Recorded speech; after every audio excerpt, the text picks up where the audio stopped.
시간 다 같이 일어나셔서 오늘 우리에게 주신 말씀 같이 읽겠습니다. 우리에게 주신 말씀은 마가복음 16장 1절부터 8절까지 말씀입니다. 이 말씀 통해서 살아계신 하나님의 음성을 다 함께 들을 수 있길 바랍니다. 우리 1절부터 말씀을 함께 읽도록 하겠습니다.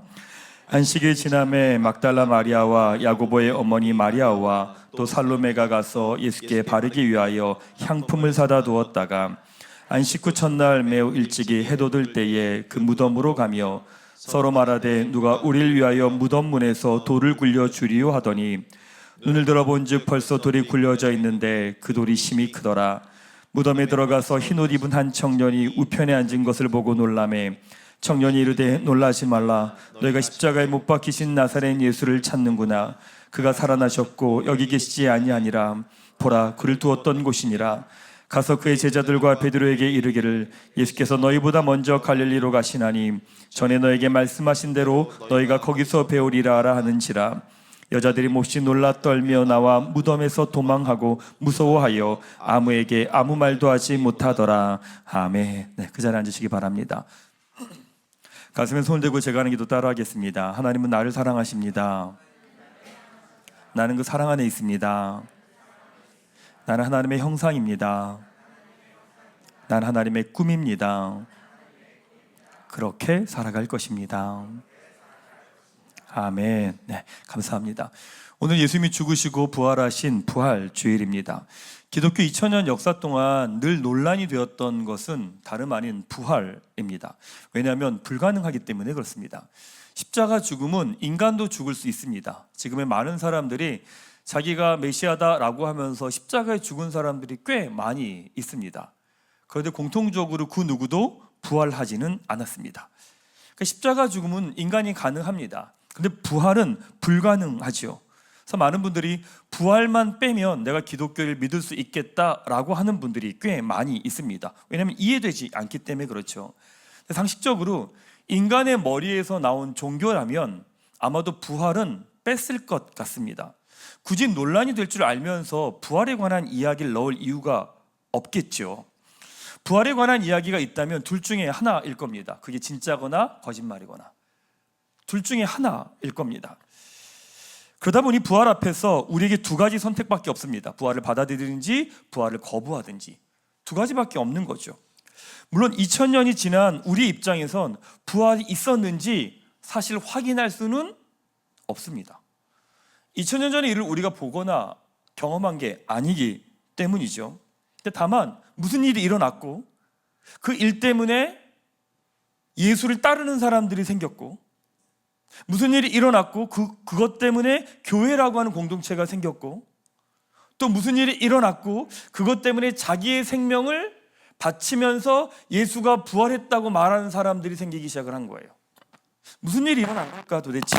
어떤 일이 일어난 걸까? 사람들은 자신의 이성으로 이걸 설명하려고 애를 썼습니다. 모두 다 거짓말이다. 모두 다 자기 체면에 걸린 거다. 이런 이야기들 되게 많이 했습니다. 모두가 거짓말한다. 여러분, 내 앞에서 사람이 죽어갑니다. 죽은 예수가 부활했다. 그 말을 한 것 때문에 죽어갑니다. 그걸 봤어요. 거짓말 때문에 죽어가는 사람을 보면서 내가 거짓말 할 수 있나요? 못할 겁니다. 왜? 거짓말에 자기 인생을 거는 사람은 없기 때문인 거죠. 집단 체면에 걸렸다고 말하는 사람들도 있습니다. 근데 많은 심리학자들이 그렇게 이야기합니다. 그렇게 많은 사람들이 한꺼번에 집단 체면에 걸리는 것은 불가능하다라고 이야기를 합니다. 그러니까 어떤 설명을 하더라도 그 부활에 대한 설명이 충분하지 않은 겁니다. 초대교회 사람들이 이렇게 말합니다. 예수가 부활했다라고 이야기합니다. 부활 때문에 일어난 일이다라고 이야기합니다. 그 말도 안 되는 부활 때문에 기독교가 시작되었고 그 말도 안 되는 부활 때문에 여러분들이 이 자리에 있다는 거죠. 그러게 먼저 부활의 의미를 먼저 이해하셔야 됩니다. 왜 기독교는 이렇게 부활을 강조할까? 부활이 왜 기독교에서 이렇게 중요한 의미일까? 부활은 이 땅에 존재하지 않는 개념입니다. 그 말은 하나님의 사건입니다. 하나님의 사건이라는 얘기는 하나님이 이 땅에 선포하신 사건이라는 이야기입니다. 먼저 부활의 의미 세 가지를 조금 나누고 부활을 사는 삶이 어떤 건지에 대한 얘기를 여러분들하고 좀 나누도록 하겠습니다. 부활은 어떤 선포일까? 첫 번째, 부활은 예수님이 옳다고 하는 하나님의 선언입니다. 사도 바울이 빌립보서 2장 6절에서 9절에 이렇게 말씀합니다. 같이 한번 말씀을 읽겠습니다. 시작. 그는 근본 하나님의 본체시나 하나님과 동등됨을 취할 것으로 여기지 아니하시고 오히려 자기를 비워 종의 형체를 가지사 사람들과 같이 되셨고 사람의 모양으로 나타나사 자기를 낮추시고 죽기까지 복종하셨으니 그 십자가의 죽으심이라. 이름으로 하나님이 그를 지극히 높여 모든 이름 위에 뛰어난 이름을 주사. 예수께서 십자가에 죽으실 때 죄명은 신성모독이었습니다. 내가 하나님의 아들이다, 내가 메시아다, 그 성전을 내가 3일 만에 짓고 다시 세울 수 있다라고 하는 것이었습니다. 근데 그것이 거짓말이고 그것이 신성모독죄로 걸립니다. 그 죄명으로 예수님을 십자가에 못 박고 죽이게 되죠. 그런데 그 죄로 죽은 예수님을 하나님이 다시 살리신 겁니다. 죽으신 예수님을 다시 살리셨다는 건 어떤 의미일까? 예수님이 옳다는 의미입니다. 예수님의 말이 맞다는 의미입니다. 그러기에 예수님이 하나님의 아들이며 예수가 그리스도라는 걸 하나님이 옳다고 선언하신 겁니다. 부활로 인해서 예수님의 죽음이 우리를 위한 죽음이었다라는 것이 확인된 것이고, 그리고 예수님의 삶 자체가 의미가 생긴 겁니다. 그러기에 우리는 예수님을 공부하는 것이 아니라 예수님을 믿는 겁니다. 그분이 바로 하나님의 아들이기 때문인 거죠. 두 번째, 부활은 죄와 너와의 관계가 끝났다라고 하는 하나님의 선언입니다. 사도 바울은 로마서 6장 9절에서 이렇게 말씀합니다. 같이 말씀 읽겠습니다. 이는 그리스도께서 죽은 자 가운데서 살아나셨음에 다시 죽지 아니하시고 사망이 다시 그를 주장하지 못할 줄을 알미로라. 예수님의 십자가는 죄에 대한 대가를 예수님이 자신의 것으로 감당하신 겁니다. 부활은 십자가의 사건이 예수님이 옳다라는 것을 확인해 준 겁니다. 그래서 부활은 하나님께서 우리에게 선언해 주시는 거예요. 이게 뭐냐? 너와 죄와의 관계는 이제 끝났다는 겁니다. 맞습니다. 십자가 이후에 죄가 우리를 더 이상 주장할 수 없습니다. 예수를 믿지 않는 사람들은 여전히 십자가와 부활을 모르기 때문에 사단의 거짓말에 속아 삽니다. 그게 무슨 말을 하는 줄 아십니까? 어쩔 수 없다고 말합니다. 하고 싶지 않은데 내가 하고 있다고 이야기합니다. 무슨 말이에요? 매어 있다는 거예요. 붙들려 있다는 거예요. 종되어 있다라는 거죠. 술에 중독되어 있습니다. 마약에 중독되어 있습니다. 성에 중독되어 있는 거죠. 십자가 부활을 믿는 사람들은 선명히 아셔야 됩니다. 죄와 나와의 관계는 이미 끝났습니다. 이제 죄는 어쩔 수 없는 것이 아니라 내가 끊어낼 수 있는 겁니다. 근데 내가 끊어낼 수 없다는 얘기는 어떤 의미가 되는 거냐면 내가 그 죄를 사랑한다는 의미입니다. 내가 그 죄를 좋아한다는 의미입니다. 하나님 앞에서 내가 그 죄를 사랑하는구나, 내가 그 죄를 좋아하는구나, 내가 그 죄를 붙들고 있구나 라고 하는 걸 볼 때 비로소 그 죄를요 끊어낼 수 있습니다. 우리와 죄와의 관계는 십자가에서 이미 끝났습니다. 그럼에도 불구하고 우리에게 뭐가 남아있나요? 죄의 습관이 남아있는 거예요. 죄의 습관이 남아있는 거죠. 그러기에 교회 생활이 중요한 거예요. 지금까지 우리는 나중심적으로 살았습니다. 내가 하나님이 되어서 산 거죠. 그러니까 우리의 삶의 모든 습관은 다 자기중심적인 겁니다. 죄의 습관인 거죠. 근데 죄와 우리의 관계를 예수님이 십자가로 끊어주셨어요. 그 죄가 우리를 주장할 수 없어, 지배할 수 없다는 거죠. 근데 우리가 죄에 붙들려 있는 거예요. 왜? 옛날 습관 때문에 그런 겁니다. 교회 생활은 뭐냐면, 교회 생활은 하나님 중심으로의 삶의 습관을 훈련하는 겁니다. 그러니까 하나님 중심의 삶을 훈련을 하지 않으면 자연스럽게 우리는 옛날 나의 습관이 나와요. 옛 습관으로 살아가는 거죠. 부활은 죄와 너와의 관계가 이제 끝났다라고 하는 하나님의 선포입니다. 세 번째, 부활은 새로운 세상이 시작되었다는 하나님의 선언입니다. 사도행전 2장 36절에서 베드로가 이렇게 선포합니다. 같이 한번 말씀을 읽겠습니다. 그런즉 이스라엘 온 집은 확실히 알지니 너희가 십자가에 못 박은 이 예수를 하나님이 주와 그리스도가 되게 하셨느니라. 예수님 이전의 모든 세상은 다 자기중심적입니다. 내 힘으로 사는 거죠.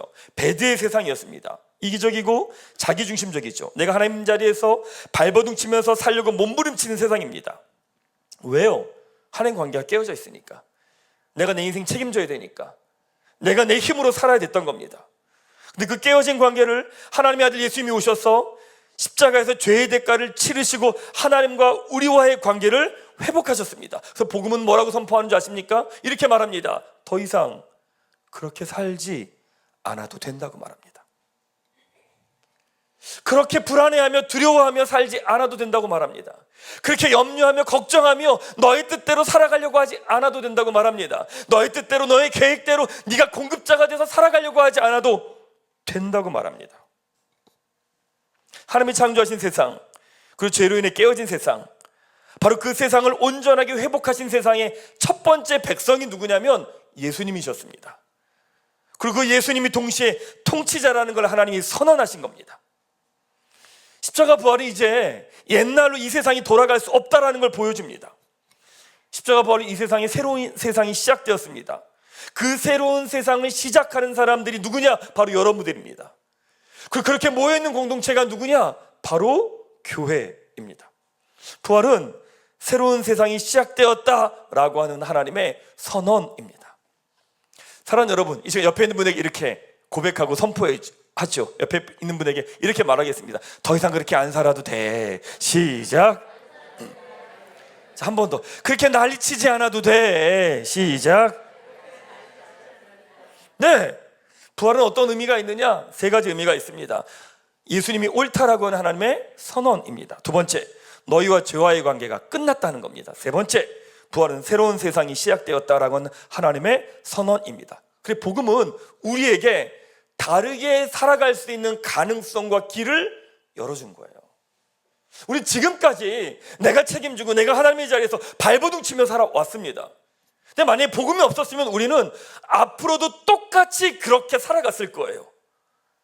그걸 전문용어로 뭐라고 말하느냐? 운명이라고 말합니다. 내가 지금까지 살아온 삶의 모습대로 앞으로도 똑같이 살아갈 거라는 거죠. 10년 전의 고민, 5년 전의 고민, 작년의 고민, 지금의 고민 똑같은 거예요. 그럼 여러분, 내년에도 똑같이 고민할 거고 5년 후에도 10년 후에도 똑같이 고민하고 있을 거예요. 근데 복음은 아니라는 겁니다. 그렇게 살지 않을 수 있다는 겁니다. 다르게 살아갈 길과 가능성이 열렸다라는 겁니다. 부활로 인해서 우리에게 주어진 다른 삶은 어떤 걸까? 부활 때문에 우리는 어떻게 다른 삶을 살아갈 수 있을까? 오늘 두 가지만 여러분하고 나누도록 하겠습니다. 첫 번째, 나를 부르신 바로 그 자리에서 이제 예수님을 만나게 됩니다. 오늘 본문 7절 말씀 같이 한번 읽겠습니다. 시작. 가서 그의 제자들과 베드로에게 이르기를 예수께서 너희보다 먼저 갈릴리로 가시나니 전에 너희에게 말씀하신 대로 너희가 거기서 배우리라 하라 하는지라. 천사는 부활하신 예수님께서 너희보다 먼저 갈릴리로 갈 거라고 말씀하십니다. 근데 왜 갈릴리였을까? 왜 다른 곳도 아니고 갈릴리로 먼저 가셨을까? 갈릴리는 제자들과 베드로에게 삶의 자리입니다. 자신들이 살아가는 자리입니다. 예수님께서 너희들이 살아갔던 그 자리 가운데 먼저 그 자리에 계시겠다고 이야기하십니다. 이제 제자들은 부활하신 예수님을 자신들이 살아가는 자리, 자신들이 일하던 자리, 자신들의 고향에서 삶의 자리에서 예수님을 만나게 됩니다. 이제 제자들에게 갈릴리는 자신들이 먹고 사는 삶의 일터를 넘어서 부활하신 예수님을 만나는 자리입니다. 그들이 살아가는 현장, 바로 그 자리에서 부활하신 예수님을 만날 수 있게 된 거예요. 자, 이제 삶의 자리로 들어와 봅시다. 우리가 예수를 믿는다는 건 죽은 예수를 믿는 게 아니에요.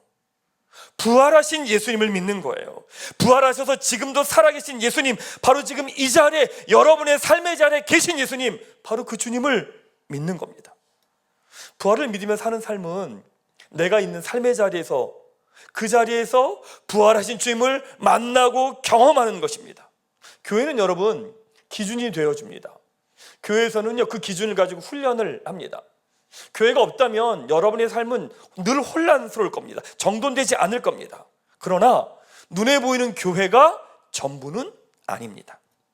교회에서 기준을 배웁니다. 훈련합니다. 그리고 여러분들이 살아가야 되는 것은 어디냐? 여러분의 삶의 자리입니다. 여러분의 가정이고, 여러분의 직장이고, 여러분의 학교고, 여러분이 만나는 그 관계에서 하나님을 경험하고 만나야 됩니다. 요즘 아침 예배를 이렇게 줌으로 드리니까 너무 좋더라고요. 저만 좋군요. 집에서도 드리시고 그 다음에 출근하는 길에서 들으시면서 같이 예배 드리시는 것 같더라고요. 뭐가 이렇게 좋냐면 예전에 아침 예배 드리자는 말을 제가 못했어요. 왜냐면 너무 멀리 사시고 하니까. 근데 이제는 그런 말을 도저히 할 수 없는 상황과 환경이 되어버렸어요. 예, 왜? 줌으로 하니까 멀어서 못 드리겠습니다 이런 말 이제 못하는 상황이 된 거죠. 집이랑 교회랑 가까우면 직접 와서 드리시면 돼요. 근데 멀어도 상관없어요. 여러분이 가는 직장 가는 과정이면 거기서 예배 드리시면 되고요, 집이면 집에서 예배 드리시면 되는 거예요. 그러니까 내가 서 있는 자리가 어디든 그 자리에서 예배 드리시면 되는 거죠. 어떤 분들은요 영적인 간증이 되게 많아요. 하나님 체험이 되게 많아요. 근데 삶의 간증이 별로 없어요. 그건 아니에요. 부활을 믿는 사람들은요 영적인 간증보다 내 삶의 간증이 더 많아야 돼요. 그게 영적으로 건강한 거예요. 가정에서 하나님께서 어떻게 일하고 계시는지, 직장에서 하나님 어떻게 역사하고 계시는지, 관계 가운데 하나님 어떻게 이 문제들을 풀어가고 계시는지. 왜요? 부활하신 주님이 내가 서 있는 삶의 자리에 그 자리에서도 계시기 때문에 그런 거예요. 부활을 믿는 사람들은 삶의 간증이 많을 수밖에 없어요. 왜? 갈릴리에 계신 그 예수님을 보기 때문에 그런 거죠. 사랑하는 여러분, 우리 2000년 전에 계셨던 예수님 믿는 게 아니에요. 부활하셔서 지금 이 자리에, 나의 삶의 자리에 함께 계시는 예수님을 믿는 거죠. 그렇다면 신앙은 바로 내가 서 있는 그 자리에서 예수님을 보고 경험하는 거예요. 사랑하는 여러분, 지금 부활하신 예수님이 여러분의 삶 가운데 어떻게 일하고 계십니까? 내 생각대로, 내 계획대로, 내 마음대로 안 됐기 때문에 무너지고 낙심하는데, 아니요, 그 하나님께서 생명을 주시고 부활하신 주님께서 가능성과 생명과 기회와 회복을 주고 계시다는 거예요. 그걸 보는 것, 그게 믿음입니다. 부활하신 주님이 여러분 삶 가운데 어떻게 일하고 계십니까? 어떻게 역사하고 계십니까? 어떻게 가장 선한 일을 풀어내고 계십니까? 사랑하는 여러분, 혼자가 아닙니다. 내 힘으로 사는 거 아닙니다. 부활하신 주님이 바로 그 자리에 여러분과 함께 계심을 믿으시기 바랍니다. 한 번 더 이렇게 고백하겠습니다. 옆에 있는 분에게 그렇게 살지 않아도 돼. 예수님이 함께 계셔. 여러분이 서 있는 바로 그 자리에서 부활하신 주님을 경험하고 누리는 여러분 되시기를 주님의 이름으로 축원합니다. 자, 두 번째, 부활의 삶은 무엇일까? 두 번째는 통제하는 삶이 아니라 주어진 것을 누리는 삶이 됩니다. 통제하는 삶이 아니라 이제 주어지는 것을 누리는 삶이 됩니다. 오늘 본문 8절 말씀 같이 한번 읽도록 하겠습니다. 시작.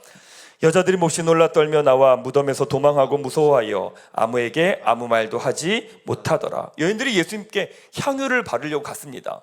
돌문이 열려 있어요. 봤더니 예수님이 안 계신 거죠. 예수님이 살아나셨습니다. 근데 그 사건을 본 여인들이 무서워 떨며 두려워했다라고 말합니다. 자, 생각해 봅시다. 여인들이 무덤에 간 이유는 뭔가요? 예수님께 시체의 향유를 바르러 간 겁니다. 근데 향유를 발랐나요? 바르지 못했습니다. 그래서 여인들이 화가 났나요? 나 향유 발라야 되니까 예수님 다시 죽으세요 그랬나요? 아니요. 놀라며 무서워 떨었다고 이야기합니다. 왜요? 자신들의 생각과 자신들의 계획과 당신들의 방향과 전혀 다른 하나님의 사건이 일어났기 때문에 그렇습니다. 우리 삶으로 들어와 봅시다.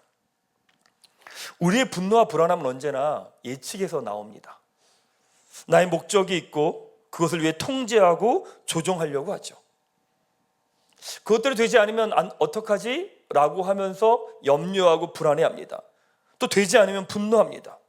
돌아보면 우리 인생이 내 뜻대로, 내 생각대로, 내 계획대로 사는 것, 그 이상 그 이하도 아니었던 거예요.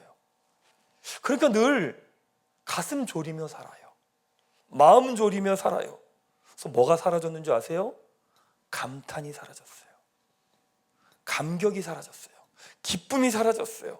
뭐만 남았냐면 안심만 남았어요. 다행이다. 안심이다.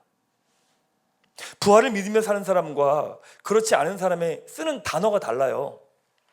부활이 없는 사람은 무슨 이야기 하는 줄 아세요? 늘 다행이래요. 자기가 예상한 대로 돼서 다행이래요. 예상한 대로 되지 않아서 다행이라고 말을 해요. 근데 부활을 믿는 사람은 놀랍다고 말해요. 대단하다고 말해요. 감사하다고 말해요. 멋지다라고 말해요. 지금 일어난 상황들을 그대로 누리는 거죠. 부활이 없는 사람들 미래에 살아요. 모든 것이 불안해요. 그래서 안심하려고 그렇게 발버둥을 치며 살아요. 내 뜻대로 안 될까봐, 내 계획대로 안 될까봐 불안하고 두려워서 염려하며 살아가는 거예요. 지난 주간에 마음이 너무 울적해서 교회 나와서 그냥 걸었어요. 저희 교회 주변에 서울 둘레길 있는 거 아십니까? 네. 서울 둘레길이라고 있어요. 고덕로라고 있어요. 고덕길이라고. 그래서 나와서 걷기 시작했습니다. 이게 암서공원에서 쭉 걸었어요. 한참 걸었는데 걷다가 갑자기 중간에 이제 핸드폰이 몇 분 걸었다고 알려주더라고요. 몇 분 걸었구나 딱 보는 순간 어떤 생각이 들었냐면 1시간 걸었다고 알려주는 거예요. 근데 1시간을 어떻게 걸었는지 제가 모르겠는 거예요. 1시간을 어떻게 걸어왔는지 모르겠는 거예요. 알람을 딱 보고 난 다음에 주변을 봤더니 꽃이 펴 있는 거예요. 네, 철쭉 막 피려고 나와 있고 진달래 있고 꽃이 있는 거예요. 아, 꽃이 폈네. 그래서 제가 뒤를 이렇게 돌아봤어요. 돌아오는 모든 길이 다 꽃길이었던 거예요. 그래서 제가 1시간 동안 전 보지를 못했어요. 제 안의 생각에 갇혀가지고 제 안의 생각에 매여가지고 그 오는 순간순간이 꽃으로 하나님께서 길을 다 만들어주신 시간이었는데 제가 그 1시간 동안 제 옆에 있던 꽃을 하나도 보지를 못했어요. 하나님께서 허락하신 시간이었는데 내 생각에 빠지다 보니까, 내 염려에 빠지다 보니까 하나님께서 지금 주신 이 순간순간들을 내가 보지 못했구나, 내가 놓쳤구나, 이런 생각이 들더라고요. 부활이 있는 사람도 불안해해요. 근데 하지만 결국엔 기대해요. 내 뜻대로 안 되면, 내 계획대로 안 되면 낙심해요. 그래도 다시금 하나님이 행하실 일들을 바라봐요. 하나님 선하신 일이 있을 거야. 선하신 뜻이 있을 거야. 좋으신 하나님이, 그 하나님 그런 실수하지 않으시는 분이야. 생명을 주시고 우리를 부욕케 하시는 하나님이시잖아. 그 하나님이 우리에게 그렇게 하실 거야 라고 하며 다시금 일어나요. 다시금 기대해요. 나에게 주어진 것이 어떤 것은 낙심되는 것이지만 동시에 그것을 누리며 그 시간들을 걸어가요. 사랑하는 여러분, 여러분 뜻대로 안 됐어요. 그래 속상하죠. 낙심되죠. 근데 그 주어진 시간들을 누리시기 바랍니다. 누린다는 표현이 어색하고 낯설지만 주어진 시간 안에서 살아내야 되는 것들을 살아내는 것, 그걸 누림이라고 이야기합니다. 그 사도 바울이 이렇게 고백하죠. 빌립보서 2장 12절 13절 같이 말씀을 읽겠습니다. 시작. 나는 비천에 처할 줄도 알고 풍부에 처할 줄도 알아. 모든 일 곧 배부름과 배고픔과 풍부와 궁핍에도 처할 줄 아는 일체의 비결을 배웠노라. 내게 능력 주시는 자 안에서 내가 모든 것을 할 수 있느니라. 아멘. 부활은 예수님께서 내 뜻보다, 나의 뜻보다 더 큰 하나님의 뜻을 이뤄가고 계신다는 겁니다. 부활은 끝이 없다고 말하는 거예요. 절망이 없다고 말하는 거예요. 내 기대와 내 생각과 내 예상이 아무리 무너져도 그게 전부가 아니라는 거예요. 그게 부활의 메시지입니다. 사랑하는 여러분, 여러분의 주어진 순간순간 그 시간들을 아름답게 누리십시오. 지난 시간에 매여있지 마십시오. 미래의 시간을 당겨서 미리 염려하고 불안해하지 마십시오. 하나님께서 여러분 삶 가운데 가장 아름다운 것들을, 놀라운 것들을 계속 풀어내고 계시고 보여주시고 알려주고 계십니다. 힘주고 사는 것이 아니라 여러분에게 주어진 매 순간순간의 시간들, 그 시간들을 누리며 부활의 주님을 경험하며 살아간 여러분 되시기를 주님의 이름으로 축원합니다. 말씀 마무리하겠습니다. 유진 피터슨이 부활이라는 책에서 이런 이야기를 합니다. 우리가 부활에 관심이 없는 것은 부활이라는 것이 우리가 써먹거나 통제하거나 주무르거나 혹은 개선해 볼 수 있는 것이 아니기 때문이다 라고 말합니다. 부활은 인간의 머리에서 나온 게 아니라는 거예요. 우리가 어떻게 해서 부활에 대해서 조종할 수 있는 게 아무것도 없다는 겁니다. 하나님의 사건이라는 거죠. 사랑하는 여러분, 십자가 부활은 우리에게 지금까지 살아왔던 삶과는 다르게 살아가는 삶의 길을 열어주신 거예요. 교회 중요합니다. 교회는 하나님 만나는 곳 맞습니다. 그런데 이제 교회에서만 하나님을 만나는 게 아니라는 거예요. 여러분의 가정, 여러분의 학교, 직장, 여러분이 서 있는 바로 그 자리, 그 자리에 하나님이 계시다고 말씀합니다. 또한 내 인생을 통제하려고 내 뜻대로 하려고 애쓰고 불안해하면서 살지 않아도 된다는 이야기입니다. 내가 너에게 가장 선한 것들, 좋은 것들을, 아름다운 것들을 내가 너에게 주고 있다라고 하는 것, 바로 그것이 부활의 메시지입니다. 사랑하는 여러분, 부활로 인해 우리에게 다르게 살아가는 삶이 주어졌습니다. 지금까지 살아온 모습으로 살아가지 않아도 됩니다. 그래도 큰일 나지 않습니다. 자, 옆에 있는 분에게 한 번 더, 그렇게 살지 않아도 큰일 나지 않습니다. 시작. 자, 한 번 더, 그렇게 난리 안 쳐도 됩니다. 시작.